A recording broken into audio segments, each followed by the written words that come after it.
James was enjoying his life on the island of Sodor, but he still had a lot to learn. "You're a special mixed traffic engine," said the Fat Controller. "You can pull coaches or trucks quite easily, but you must learn by your mistakes." James knew what the Fat Controller meant. He could well remember that dreadful accident on his first day. "Be careful with the coaches, James," said Edward. "They don't like being bumped." Everyone came to admire James. "I'm a really splendid engine," he thought, and suddenly let off steam. A shower of water fell on the Fat Controller's nice new top hat.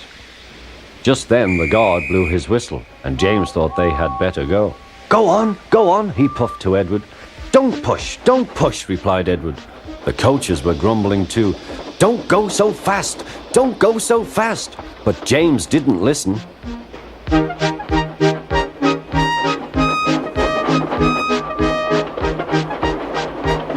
When at last they stopped at the next station, 2 coaches were beyond the platform. They had to go back to let the passengers out. But no one seemed to know about the Fat Controller's top hat, so James felt happier. Presently they came to the station where Thomas was waiting with his 2 coaches. "Hello, James," said Thomas. "Feeling better?" "That's right." "Oh, that's my guard's whistle. I must go. I don't know what the Fat Controller would do without me to run this branch line," and he puffed off importantly. Edward and James passed the field where James had had his accident. The fence was mended and the cows were back again.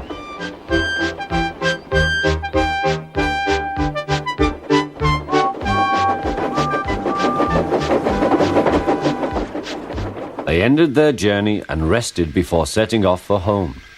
James was still wondering what the Fat Controller would have to say about his top hat.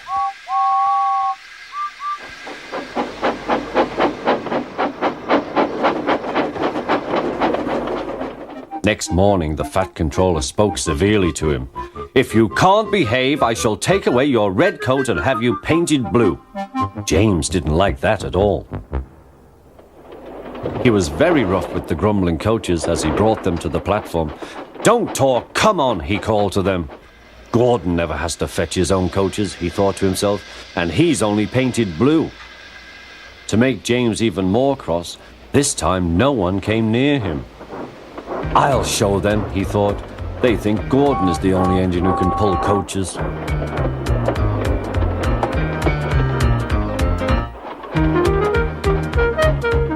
Hurry, puffed James. You're going too fast, replied the coaches. James laughed and tried to go faster, but the coaches wouldn't let him. "We're going to stop," they said. "We're going to stop."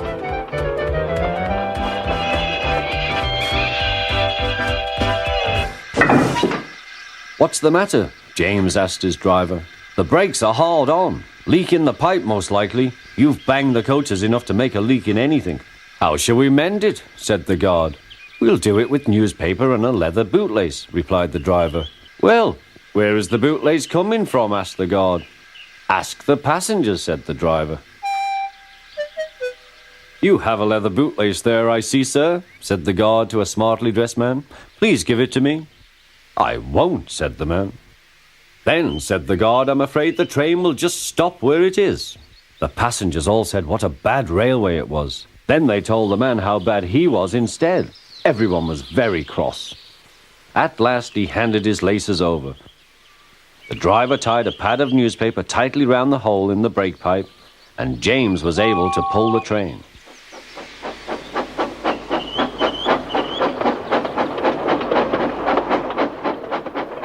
But he was a sadder and wiser James, and took care never to bump coaches again.